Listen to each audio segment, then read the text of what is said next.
Hola, mi amigos. Ruben this afternoon here in Mexico, listening to my favorite music, funky soul, classics of the 70s. I'm dating myself, but this is kind of the music I grew up to, and I really dig it. How's everyone today? I'm going to try something new today. I like this format better, this horizontal, because it looks better on my other platforms. But we're going to try to bring it up here on my computer so I can get the comments.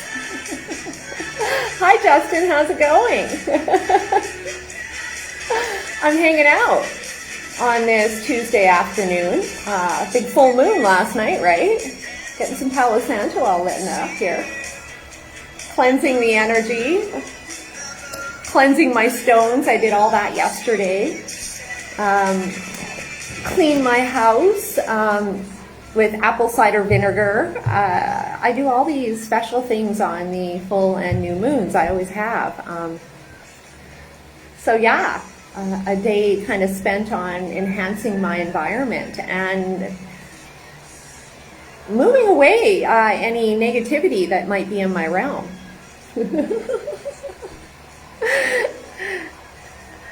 I'm at work hard at it. Good for you. Make it while you can, my friend. Okay, have I set up over here? There we are. Good. So now I can actually start seeing some comments here. I'm hoping, because I go back to my videos each time, and what I see is that I've missed a whole ton of them. I'm not getting them on my feed here, so we're going to try it two ways today, and maybe I can catch it. Hi, Harold. How are you? I know there's a few of you gathering. Say hi, so I know you're there. It makes it difficult for me to see. It's frustrating. In any case, yeah, it was a great little big full moon last night. Visible here, like front and center. Yeah, got my space all cleaned up, and all the negative entities in my world cleaned up, I hope. I worked rather hard on it yesterday. Hey, Vicki Ann, how's it going? Nice to see all of you. So yeah, today, you know what? I wanted to start with an article that a friend of mine found in the Star. And interestingly enough, because it truly does push the envelope of good taste, like to the nth degree, they positioned it as an opinion piece. So I thought it was a good idea today to let's talk about that, because it was rather disconcerting for sure. But this is where we're going. They're pushing the envelope big time. So let's go. Of course, I couldn't access it, so he cut and pasted it for me. Okay, so this is a an opinion piece. Will we ever forgive the deliberately unvaccinated for having helped spread a disease that killed many and disabled so many, devastating the economy, leaving many of us jobless and wretched? Will we ever look upon them gently when their casual choices left us unable to hold a loved one as she died? When a young woman with stage 4 colon cancer had her surgery postponed for the third time because hospitals are packed with unV'd CV-19 patients at death's door. Death has an open door policy, never more, so then now. And will your children ever forgive you? The always humane Financial Times columnist Simon Cooper wrote about disenfranchised grief, a psychological term to describe the feelings of mourners who keep quiet about their suffering because the cause of death is stigmatized. Can a little girl tell people that her unV'd dad died of CV-19? For each unV'd American death, of course, American landing in our Canadian paper as an opinion piece, isn't that interesting? For each unV'd American death, Cooper says about 9 people lose a grandparent, a parent, a sibling, spouse, or child. But a child's greatest suffering is greatest. Children come first with all of us, don't they? Imagine the fear, stress, and confusion of a child being raised by anti-V people now, Cooper writes. The virus is everywhere like never before and slaying people around you. It would be natural to start wondering whether the rest of the world is right and mommy and daddy have joined a death cult. It's an experience that may set these children apart into the 22nd century. Canadian journalists, perhaps out of civility, have hesitated to hit hard on the unV'd patients. But the CBC reports that between December 14th, 2020 and December 18th, 2021, one terrible year, about 80% of the people hospitalized with CV-19 and 76% of those who died were unV'd. So that's pretty hard hitting, right? It is. So let's go through that. And I want to give you my reaction. And I want to hear yours. Such insanity. Yes, Linda, absolutely. Will we ever forgive the deliberately unV'd for having spread a disease that killed and disabled so many, devastating the economy, leaving many of us jobless and wretched? Well, let's start at the beginning of the crisis, which was March of 2020. Of course, there was no V, was there? So, in fact, instead of directing their anger to the management of this crisis, the World Health Organization, for example, because they are the managers of this global crisis, put in charge on January 30th, 2020. That was their job to oversee it, thus extending power to each of the chief medical officers in each country and, of course, state trickling down, or province in Canada's case. That's how this rolled. Now, did the unV'd devastate the economy? No, the government and corporations devastated the economy. The government shut people down. The unV'd had nothing to do with that because, in fact, there was no V until December of 2020, right? And of course, they couldn't roll it out fast enough because by summertime, like in my province, 60% had it. So again, there was no race for it because no one saw an imminent problem. Because they were looking around and going, well, you know, I mean, everybody is pretty much on track. And that's the truth, because when funeral homes were actually audited, there was a woman who did that in Canada. And she went to funeral home calling. And there were no more deaths than there ever was.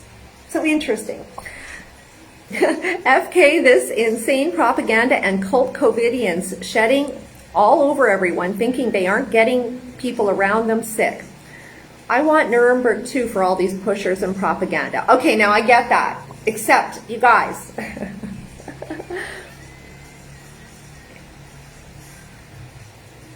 they're programmed. They're programmed in every which way. And the biggest programming they have is that they want to be part of this group called society. That's the problem here. It's not the people pushing it. And this is my experience here and with so many others that are kind of on the front. There's bots, there's technology at work. When we actually talk to our friends and neighbors, we find that most people could care less what we did. There are those odd ones, kind of like about the size of, let's say, the unV'd group, that are as voracious as we are. But they're putting these big numbers up here for us to see, but they're not reflective of really what's going on, because as Canadians, we have always been people that believe in choice. We have. So we've been socialized that our whole lives. We aren't a land of extremists. We're not. And unfortunately, from the beginning of this crisis, this is why we knew that there was something a lot bigger than this, right? Was that they actually needed us, like people like me, so that they could corner us into this allocation of extremism, which I've never been. Never. I'm a negotiator. that's who I am as a person, but that is the box they put me in because they saw me as a very strong person and they knew they were going to have to sideswipe me. And that's exactly what they did. And it was actually very devastating to be called a racist. It really was, straight up. Especially when, you know, you're not. You fought for other people. It's just crazy. In any case, let's move on into this. I turned down my music. I really like funky soul, so I've been trying to get into that more. Putting down my phone. I do this a lot now, and I don't see it for 4 or 5 hours, and I have not done that in years. So I'm detoxing, truly. Okay.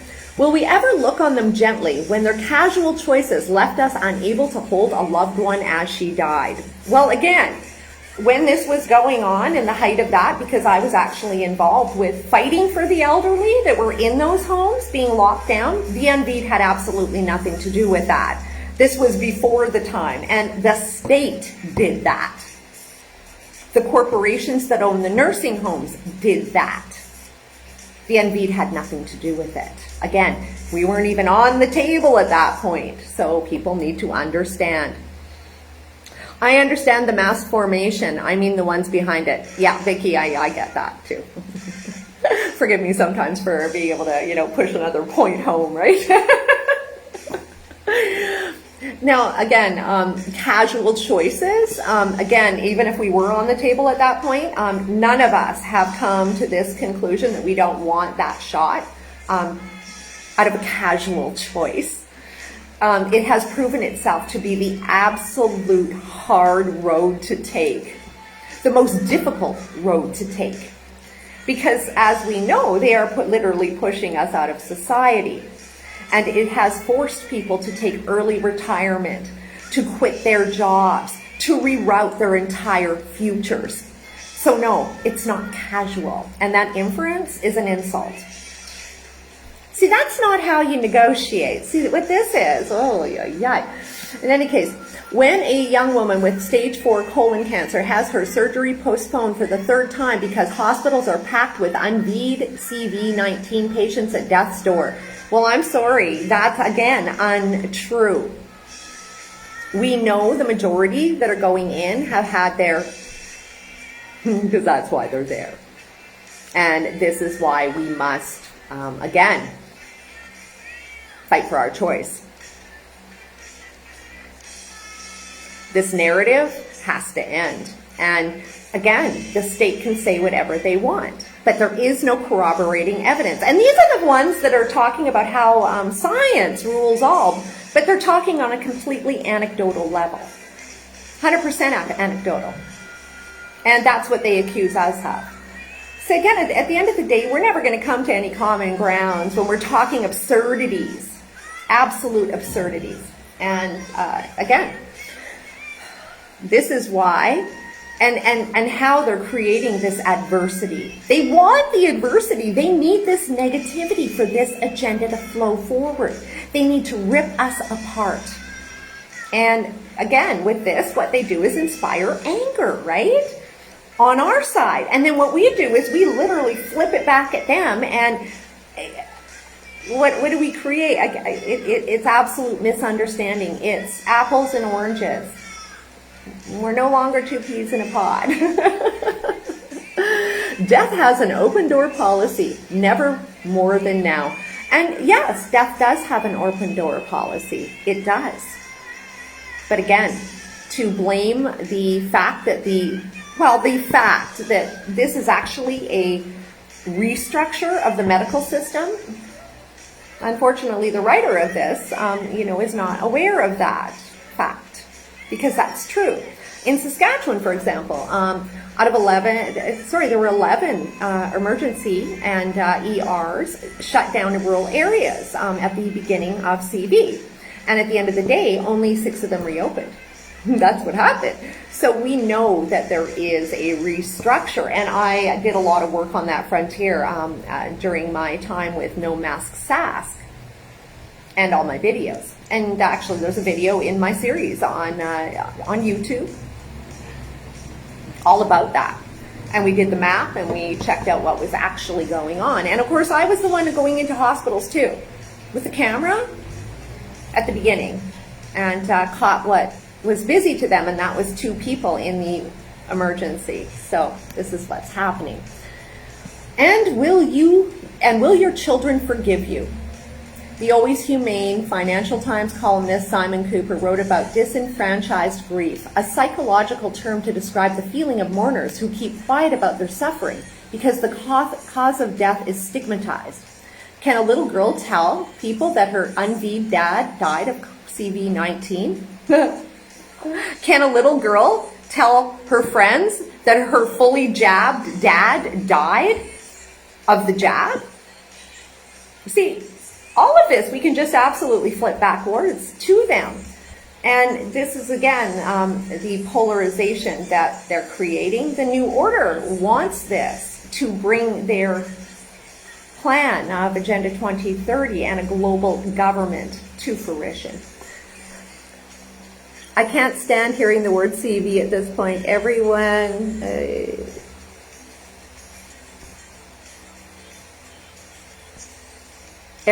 is throwing it around. It's perfectly common. My neighbor just told me she tested positive for CV and is off work. I told her that these tests have sodium azide in them. At the end of the day, if they're working for a company, okay, I know in Canada, like, they have to go take these tests. And again, that is where they have to draw a line. Do I want to subject myself to cruel and unusual punishment working for these people? Or do you want to restructure my life to reflect my beliefs? You see, we have to stop allowing them to victimize us. And for me, I don't want to give anybody who goes on and on about being a victim any more of my time. Because free will is yours. A lot of people, I met a woman last year. Her daughter had a serious condition on her face. Like, young girl. And contagion molluscum. And it's like ingrowns, right? Like zits. It was horrible. It was so painful for the little girl. And I got her, she had a Nana mask. She came to buy one of those. And it went through the ordeal of going to school, and then they wanted her to, she was not allowed to wear the Nana mask. She had to wear the regular mask that rubbed against her face and made the condition worse. And Mom, well, she said, I have to work. Like, they gave her an option, wear the mask or homeschool. And she made the choice, Mom did, of making her child go to school and suffer. She made that choice. She went down and on about being victimized. And here I was kind of going, through that experience, going, well, this is your responsibility, Mom. And if the schools are doing that, and you're allowing your daughter's condition to get worse, you're allowing for it. And see, I'm seeing things, you know what, I'm disappointed with humanity, but I'm also disappointed with a lot of people on our side because they're not using their free will. They're not. They're just sheeps of another color, and that's what's going on. They want to be part of this society, and they're going to allow themselves to be abused. Well, the buck stops with you. Frustrating. So again, you're fighting for your rights. It doesn't work, so then you submit. No, the idea of that little exercise was that Mom should have, again, her husband was working. I have to work. No, you don't want to part with the money.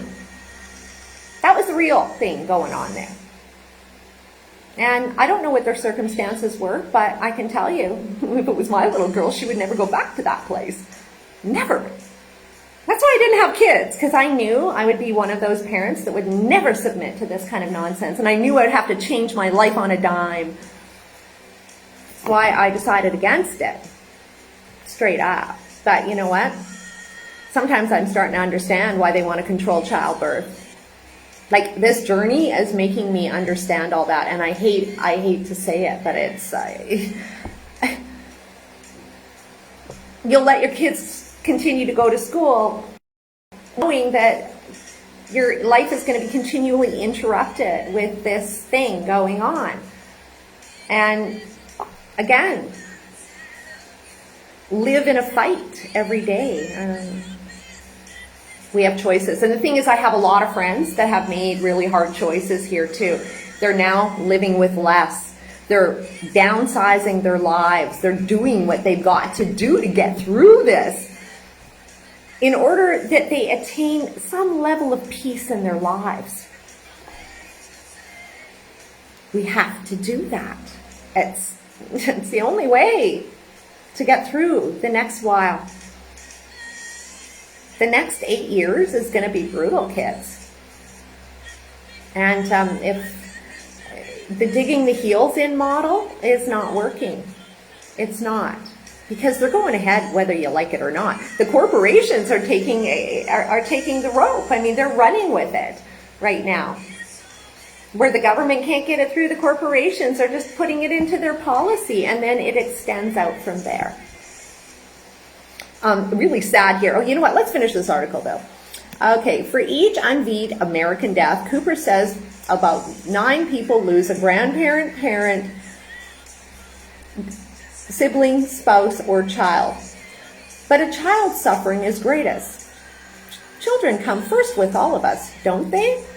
Well, if they came first, you wouldn't have them in the muzzle, straight up. You would have them breathing their air as they were meant to do, as all us humans were meant to do. We weren't meant to cover our faces. That's why we have a nose and a mouth, to breathe, right? Oxygen, CO2, it's an exchange. And again, that's how our whole environment works. Mother Nature didn't put you together to be under something inhibiting how you live, straight up. The other thing is, for each unvied American death, who did this survey? Because there are no studies or facts on that. There's not. And that's just absolute nonsense.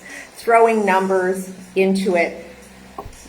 The fact is, many deaths have been inspired by straight up bad health to start with. They had no immunity. They were weak. And although that's sad, the society we've built is one that, well, seems to want to keep people alive and going as long as they can, even though that they are absolutely infirmed. And of course, this is where eugenics started, right? But what they were doing was doing some selective breeding at that point. But right now, in North America, I see it here in Mexico, guys. Like, wow, it's shocking to me to see how... I was here, I spent quite a bit of time here about 20 years ago, and honestly, no one was heavy. It was rare to see that. And now, I would say that good 70% of the population is on the obese side, and more than obese. It's really, really sad. The only skinny you see are in the young ones, running around playing soccer, doing their thing. But as soon as they get down to life and having children, it changes. And that's men and women, straight up. And, of course, the introduction of so many junk foods, processed foods, in all of their... Like, every block has a couple of stores to buy food. And a lot of them have the same stuff. But a lot of sugary treats. It's bad. And, of course, suffering from the same ailments we are. And that is of, well, bad food and excess, even though that they have so much fresh food around them. So, Coca-Cola, okay, it pulls up everywhere. Coke is everywhere. I see the truck every day. It doesn't matter where I go. There's a Coke truck. Imagine the fear, stress, and confusion of a child being raised by anti-V people now.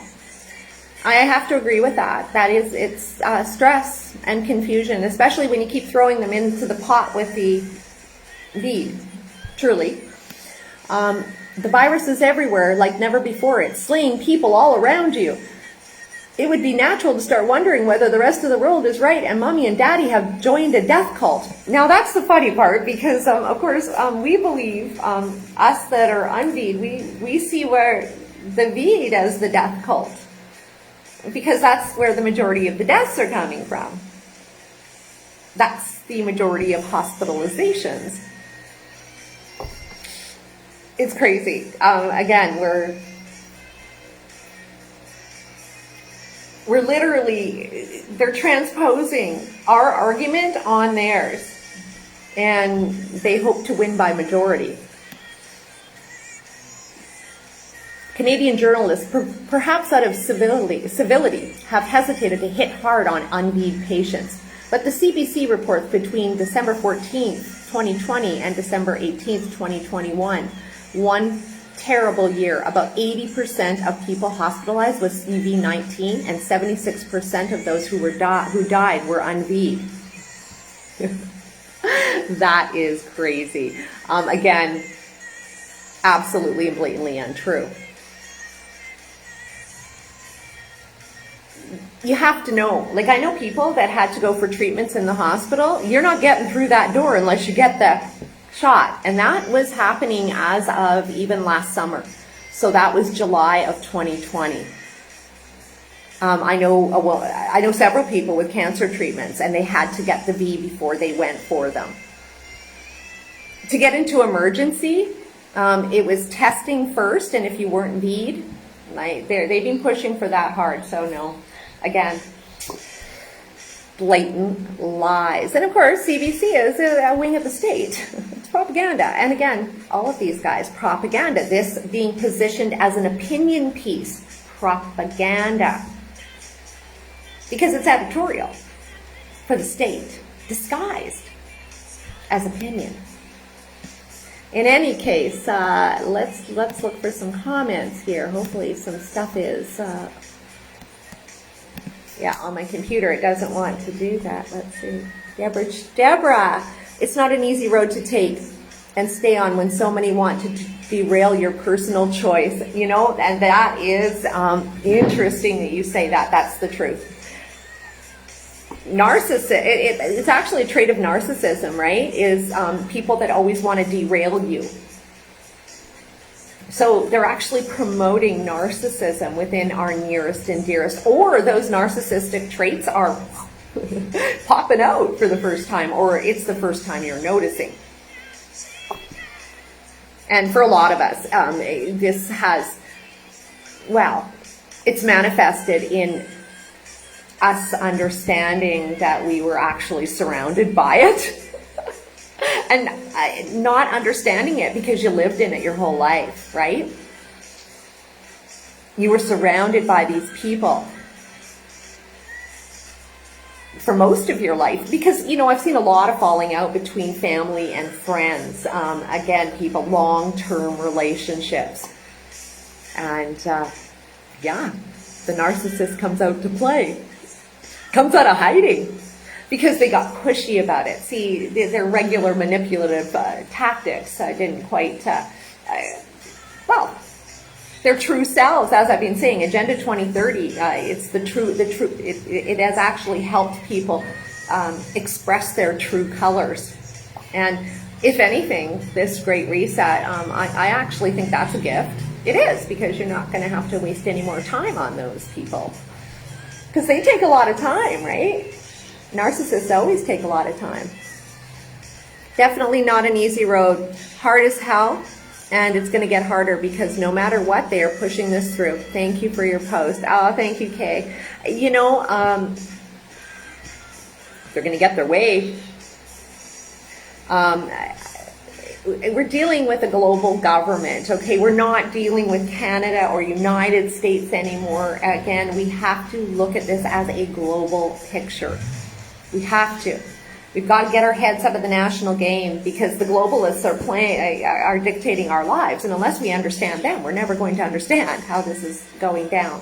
That's why I keep telling people, you know, turn off CNN, watch WeOn. Again, to understand the globalist mentality at play right now, because it's super important to get that.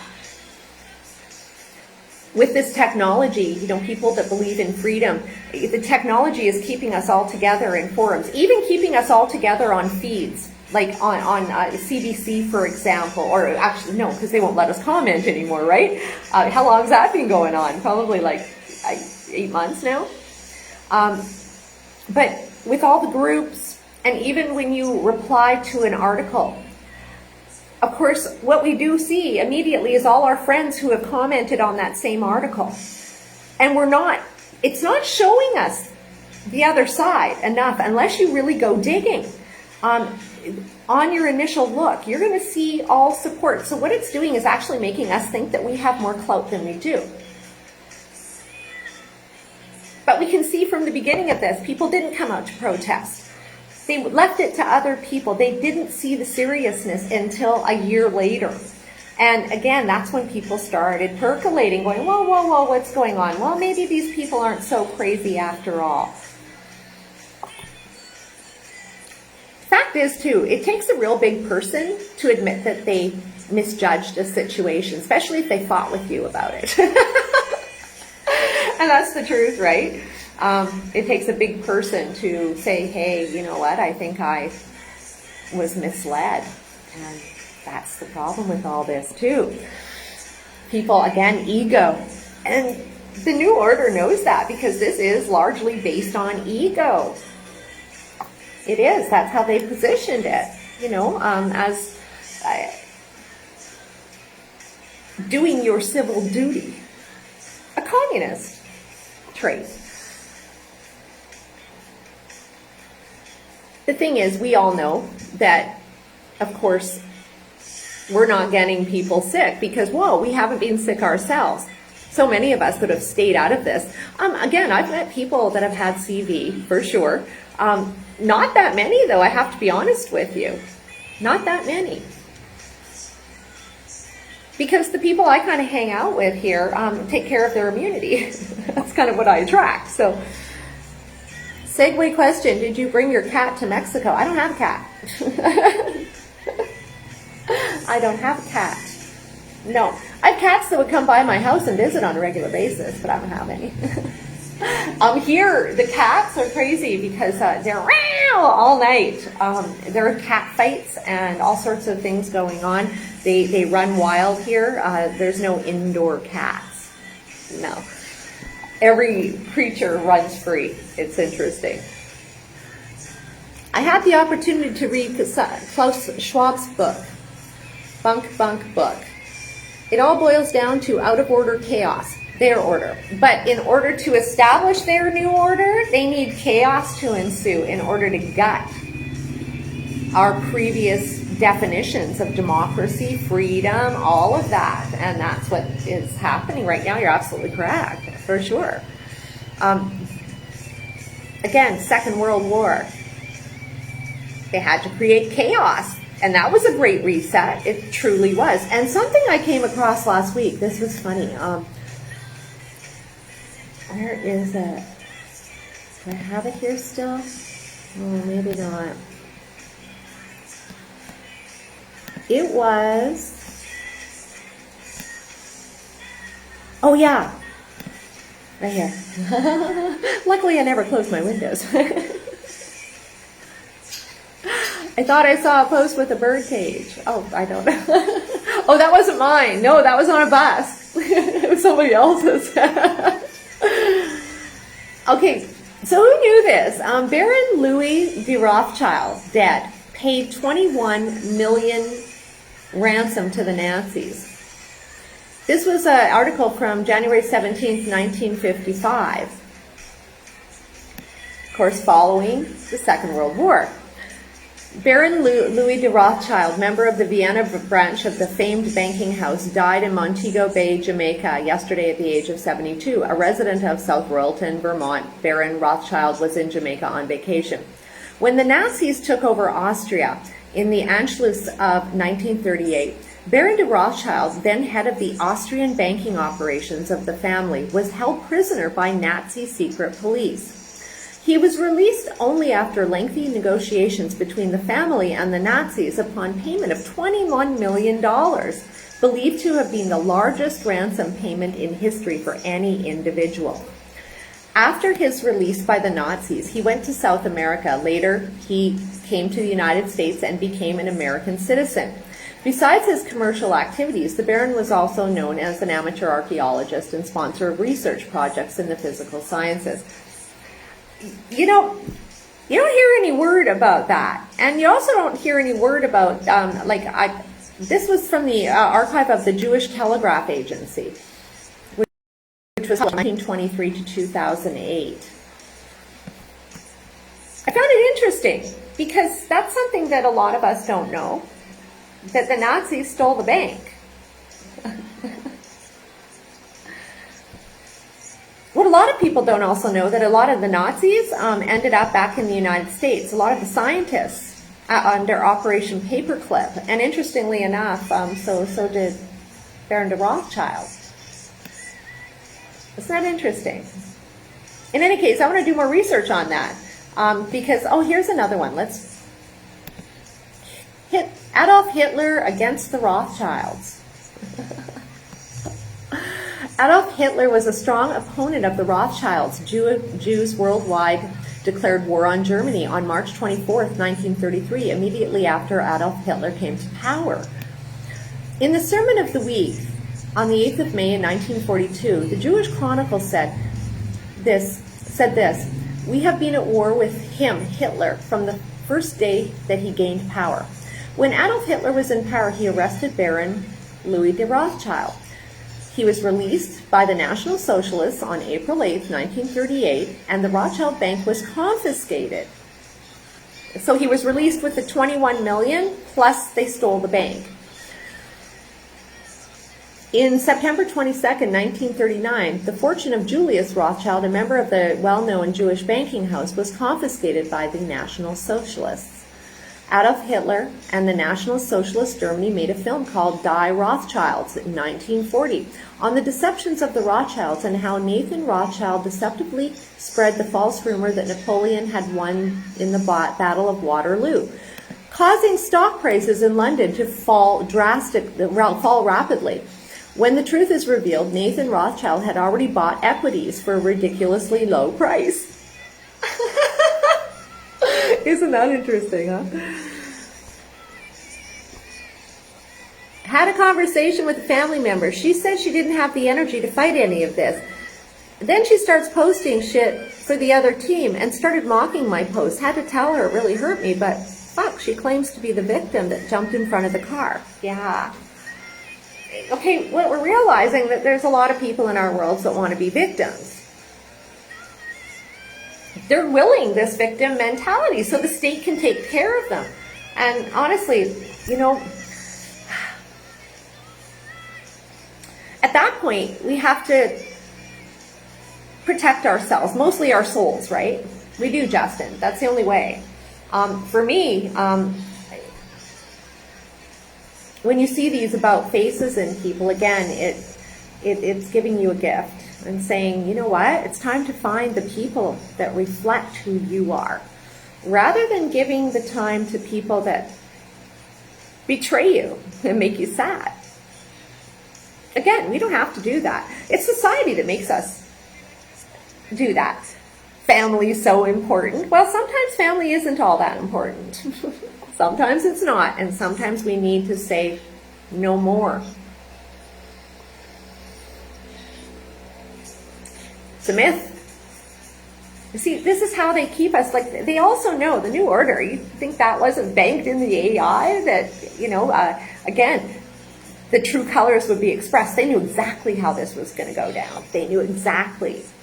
And really, instead of them having to expend a whole lot of energy, well, what's happening is we're all expending it over here instead of placing blame where it needs to be. And that is with the World Health Organization, right? The United Nations, the World Economic Forum. Because again, this was a planned reset, and they're using us to duke it out while they sit around on the sidelines and cash in, because that's what's happening. You don't see any of them duking it out, right? No, they're just going along as planned, and they're letting the little peons battle it, blame each other, divide us, and then they have the help of bots and all sorts of technology in order to get that job done, to promote their will, because they have everything they need. And again, that's Vanguard, BlackRock. I shared something on Telegram just today, actually, about the fact that, they're making nothing but money. And of course they are, because it's all of their companies, including this one right here, this platform, every platform. They're all making money on us, fighting and duking it out. The Nazis hated the Bolsheviks. Yeah. You know what? Like, those are parts of our history. And again, history has been refashioned any way the state wants it. For example, this young journalist in China, I've told the story before. I watched a special on her, and she was about 24 when she started taking on the Uyghur issue, because everybody else in the world was absolutely ignoring it. Because China has immense political clout, particularly in the United Nations, and with their Belt and Road project, in which they're investing infrastructure in all of these developing nations. So she had discovered it, but she went to Australia to go to university, and she got there and she was horrified because she saw all these posters of Tiananmen Square, like old posters, and she came across what she thought was propaganda against China. So as a journalism student, she decided she was going to prove them wrong, and she got in there, started researching, and realized, holy shit, yeah, China isn't a nice place. Where I grew up, they're lying to us. So what happened was, after Tiananmen Square, it was made illegal to even mention it. So she was born 5 years after, and she never knew a thing about it. Not a thing, which was a huge deal around the world. Here's us all over the world talking about Tiananmen Square. Yet she had no idea that it had even happened in her own country. And that led her to discovering about the Uyghurs, and then she brought that issue forth for the international community. So interesting on that. Greetings from Calgary. Have you heard about... Where is it? Sorry, I'm losing it here. I can't... maybe it's way down here. Oh, there we are. Oh, hi, Greg. Have you heard about latest Pat King convoy to Ottawa? They have raised over $250,000. They plan to drive down there, yell at the building, stomp their feet in the snow. They blame Trudeau for all their problems, as if he's running the agenda. Arrgh. Angry white men creating the narrative. This is why they raised $500,000, in order that they tail all of these people into the allocation of the domestic terrorists. See, what I don't understand, again, they're allowing the narrative to take a foothold. They're literally giving it the boost up. So tell me if Pat King's really on our side. Controlled opposition. And you know that, right? Not helping at all. Again, the promotion of the narrative. Now, again, what's funny was when we started the protests in Regina, it was mostly women. 95% of us out there every week were women. And then the angry white men came in to fuck us up. And they did, for sure. They did. And they pushed out people like me, because the women were coming and were absolutely horrified to be there. So they co-opted the movement, and then that became the freedom movement in Saskatchewan. And this is what's going on. Pat King becoming a representative of the opposition, when, sorry, most of us don't identify with that man at all. So literally shoving us out. That's why I laughed. Well, one of the reasons. I had many reasons. But bottom line is that they want that angry white man, right? That's exactly what they require. Because you can't really push the racist narrative with me. You can't push the, again, angry narrative with me. You can't. You can't push the box, all those qualities that make the opposition as to what they're saying. And then, of course, they create these racist. I mean, you put racist on a box with marker. Who wants to go jump in there? Nobody. It's horrifying to ever be called one. And again, especially when you're not. And this is how they keep everyone out, pulling that race card for the Green Deal, because they're making it happen. Can't believe he's raised so much money, but again, I think he's financed. Let's ask the car. Oh, you know what? I probably should have my other ones. I don't know that these ones would ever tell that tale, but we'll see.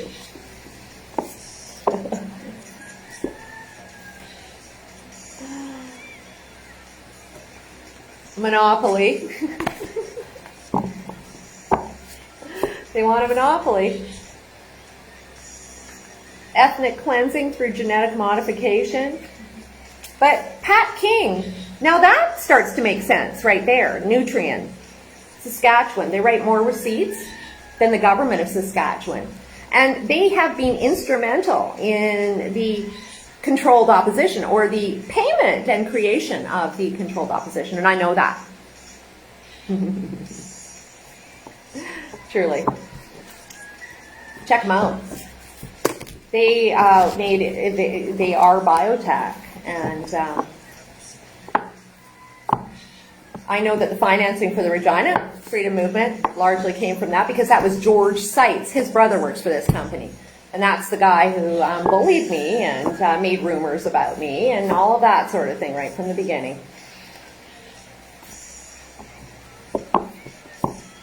And I'm pretty sure, yeah.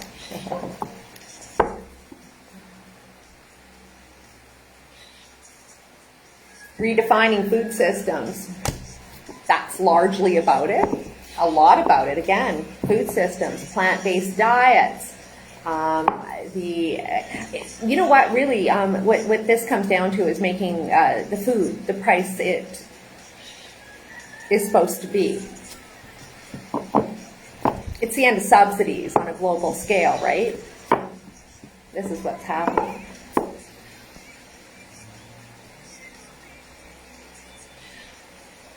David Martin named answer, I don't know. I will not be a DCSP drama crisis supportive participant. I hope not. We can't be. We can't be. Remove yourself from the situation. Yeah, biotechnology has a lot of play in Saskatchewan, and a lot of people don't understand the resources and money that is actually at play. Islam rebranded as sustainable development, and again, a lot of the principles, the structure is at play. And of course, the Middle East has a lot of power in Saskatchewan, just so we understand that.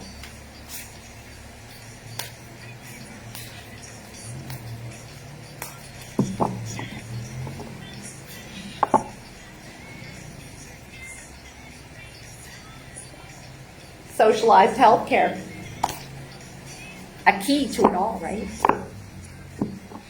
Got to have socialized healthcare, because without it, this agenda can't stick. And of course, all based on the common cold, a coronavirus that was hopped up a notch, modified genetically. It's bad news. Democracy ready to crumble. They can't have their version of democracy. And, I'm going to tell you a story about, when I had my company. Because I realized through that experience of 10 years that, well, totalitarianism was the only way to peace, running your own corporation. Because the problem is that people always want more and more and more. And that's humanity. Instead of getting out and working for and creating something on their own, they want to work for someone else, but then they want to tell the company how to do it. I realized that, companies could not keep going. And what was interesting was I watched all these corporations over the years continue to evolve, again, to make it absolutely impossible to operate. Which is why all this business went off to China. And it was Bill Gates and Warren Buffett who got that done. And that was in the late 90s, right? The early 2000s. And those guys were instrumental in even bringing the Olympics in 2008 to Beijing. They knew that corporations could not continue. So here what they did was they allowed them to hit the wall. And this is the reason for this restructure. Truly, it is. Because the corporations just aren't making enough. They're not. They want to swap out with AI. They want to maximize their products. And of course, a lot of them have been doing a lot of business in China. And you don't have any, in China, on your resume, still, you have to have a picture and your height and your weight.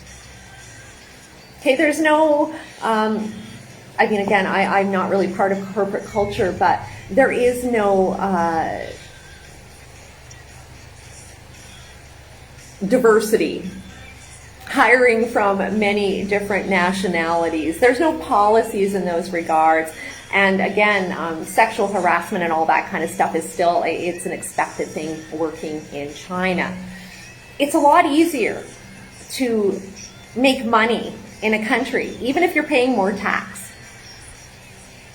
Truly. It's a lot simpler. And that's why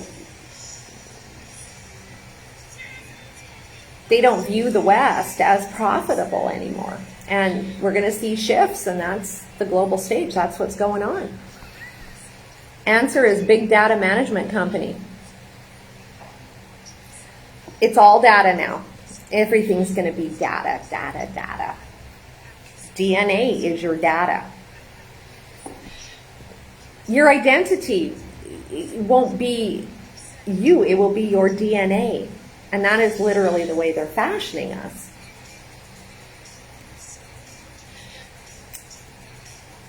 As humanity, I think a lot about humanity, and I've been doing a lot of it. I'm listening to, again, not experts, but just different perspectives. And humanity, as we needed changes for sure. Whether we like it or not. As far as we get ahead, and then, again, the corporation comes out from behind. The government lets off for a second, the corporation comes from behind and pushes through what they couldn't do. Again, like these mandates. Because that's how it started. At the end of the day, Scott Moe, he was in getting his booster the other day. I got a photo of that and I put it out. And then he tests positive for CV, so he's at home. Again, demonstrating that they don't work. Yet trying to get the people of Saskatchewan to believe that, yeah, they work, but this is normal and we're going to do this for the rest of our lives. No, it's not normal, Scott.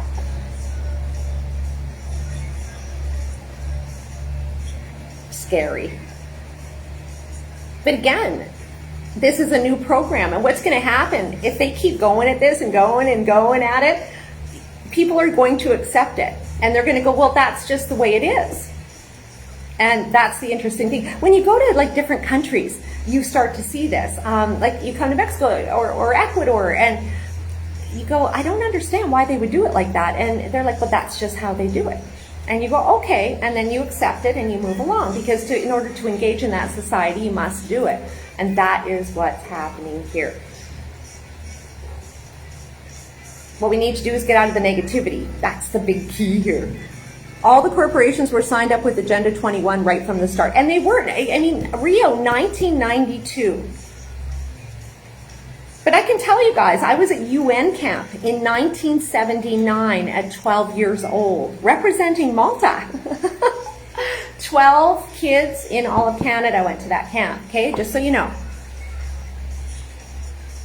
We read a passage that was a sustainable agenda passage. And that's what we voted on the last day. And in addition to the IQ tests and the personality tests that I did for 2 days prior to that last day, which was a resolution with us kids at the helm. I didn't vote their way. But let's just say this agenda, that's 1979. So Agenda 21 was absolutely alive and well at that point. They knew exactly what was going on, because again, back 1979, they were still throwing garbage out of the window of the car. Come on. It was just shortly after that, or during 1970, maybe we weren't still throwing out the garbage, but it was running pretty close there. There was no eye on sustainability, I can assure you. And for me, coming from an oil family, I mean, there was no, I mean, whenever I talked about sort of things like that, that was like a death curse. So,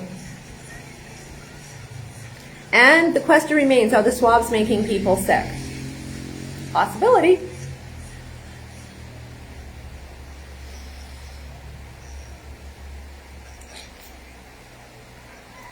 It's also normalizing being poked and prodded.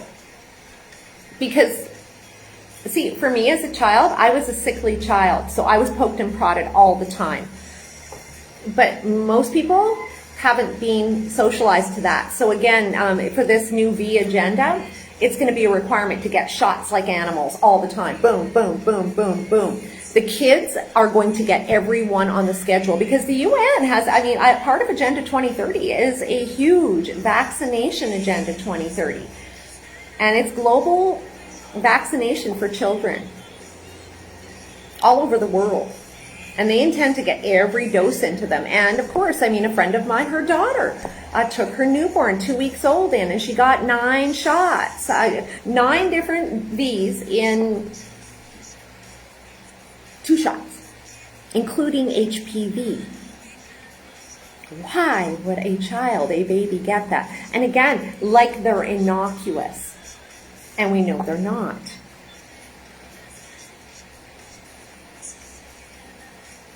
They want a population that, again, is like a herd. That is where we're going with all of this. A herd, no individuality, no say, basically any decision about your body off the table. And that's for the state to decide. Based on risk. And again, sustainability of the hospitals. They don't want to treat people who will not change their ways. Part of this agenda will be rations and making sure that you're not overeating. You're getting all of your vitamins and minerals. There's no waste, no overconsumption. In Canada, like having water rationed or anything like that is like, what? Because, you know, we have a lot of water. But I remember being in Point Roberts, Washington, where my grandma had a cabin, and as a kid, so again, 1979-ish, and back then they had water rations. Oh, you could only water your lawn like Monday, Wednesday, Friday kind of thing. You couldn't do it any old day. Italy, 2002, they had pick a placard, it's something like that, where they only certain licenses, like license plates, can drive on certain days. So, like 4 days a week, my friend could drive her car in Rome. The other days she couldn't. Getting a rental car, I had to return it on a day that was sanctioned by the state that I could return the car. And again, that was way back in 2002. So this has been happening throughout the world. Canada, we're just sort of behind. Even the recycling. Here, there's no recycling. Zero. So everything, plastic, it all goes into the bin. It does. They don't have that in place. But then they don't have everything packaged to the level that we do either. Like a lot of people, they're buying fresh food. There's no bags there for you to put your fresh food in. It's a whole different deal. But yeah, it's kind of sad to be putting plastic in the garbage and all of that. But again, it's just not here yet. I'll never forget back in Guatemala, back in, oh my God, when was that? When was I there? 1989, 88. And I went to the garbage dump in Guatemala City because that's where like people lived. And they were living there, literally making their whole entire living and subsistence off the garbage and what they pulled out of the garbage. It was very sad to me. But in fact, that's still going on all down here. In Puerto Vallarta on our block, like everybody would go and put their garbage out around 5 o'clock. And the truck would come somewhere between 5 and 10 o'clock every day. And sometimes there was a family, and they all had cell phones and stuff, and and they were through every bag, and of course they would shred it everywhere.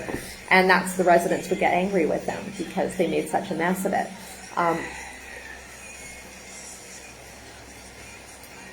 Here, even if it lands in the garbage, it's going to land somewhere else, most likely. So, the developing world has a long way to go. It does. But in a lot of ways, life is much more sustainable here. It truly is, just off the hop. You just don't, you don't waste water. There is city water here, but they also have a cistern for other, any time that might run out. I haven't had a problem yet. But in PV, our water went out quite frequently. So interesting. All I know, guys, is that we've got some serious things coming forward, and playing victim isn't getting anyone anywhere. We have to take the opportunity to spin it in our favor. For me, it gave me the boot to get down here, not to mention I had I was pretty sure I had a hit on me when I was there. I had a couple of incidences towards the end that I didn't discuss, but yeah, there's some people that don't really like me too much there, and I didn't feel safe, and it seems to have followed me here too. But I'm going to keep on going and saying what needs to be said. The globalists are everywhere. But it's amazing that a lot of power is concentrated in a very small group. And they have a lot of power, a lot of legs.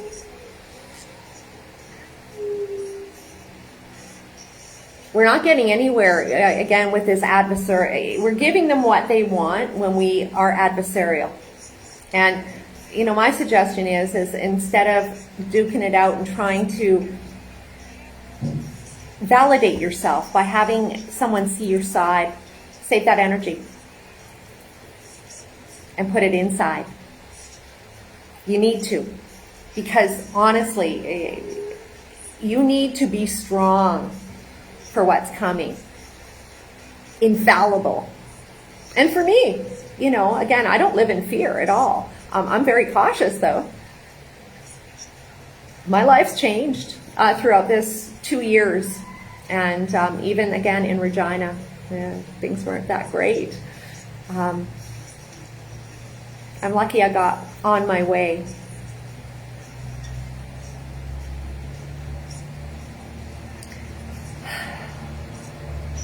Make the changes you have to do. You really have to do it. Because the freedom movement is keeping you thinking that there's a chance it's going to go back, and it's not, because it's backed by the corporations, and they're not going to budge. The corporations are doing the same thing here, like Walmart, for example. Everything, Mexican labor is cheap, but they're all going to the cash yourself out model. It's happening. And if you've made the decision not to do this, you got to get out of the way. Because again, this is about keeping your mental health is really important. That's how you're going to keep yourself well. Because that mental health manifests in the body. Like when I'm in danger, for example, my hand, I have like some weird disease. I don't know what it is, but my hand was literally, like it goes into psoriasis stages where like it would crack if I moved it. It was really bad. Whenever I'd sort of be in a situation that I shouldn't be in, my hand would blow up. It was really interesting. Since I've been here, like in my little spot down here, my hand has been perfectly fine. And it's interesting. My asthma went away for close to a year. Like I was taking my inhaler maybe every week and a half maybe. Sometimes I go 3 weeks a month. Well, as soon as I got Puerto Vallarta, kind of walked into a setup. Not only did my hand blow up, but my asthma came back. And every day I was taking my inhaler and I was going, what the hell is going on? And it was my body's way of alerting me, whoa, this place isn't for you. You got to get out of here. And funny enough, as soon as I got here to my little area, I haven't taken my inhaler since. So it just proves it. Your body tells all. And when your body breaks down, it's telling you something. And I believe that more and more all the time now. I do. You want to keep away from those hospitals or needing a cancer treatment. I mean, if anything, right now, this is inspiring everyone to take better care of themselves. In any case, guys, I'm going to go today. Wow, what time is it? Oh my God, it's already just about 5:30. I didn't even go to the beach. I'm not going every day. It's good, but not doing the regular routine thing. I like to go in the afternoon, so now I got to kind of get myself organized to go different times. In any case, guys, have a great day. You'll see me more and more as time goes on here. I'm looking to do something a little bit more regular. And you know what? Thinking of doing something more in the morning, like coffee. Talking about something that we've read, or again talking about what's going on, and making it maybe a little shorter, just because I know it's a little much to hang in this long. But in any case, think about that. And if you have any suggestions, like I was kind of thinking like 9 or 10 in the morning on a regular, like 3 times a week or something like that. Might be fun. Let me know. Have a great day.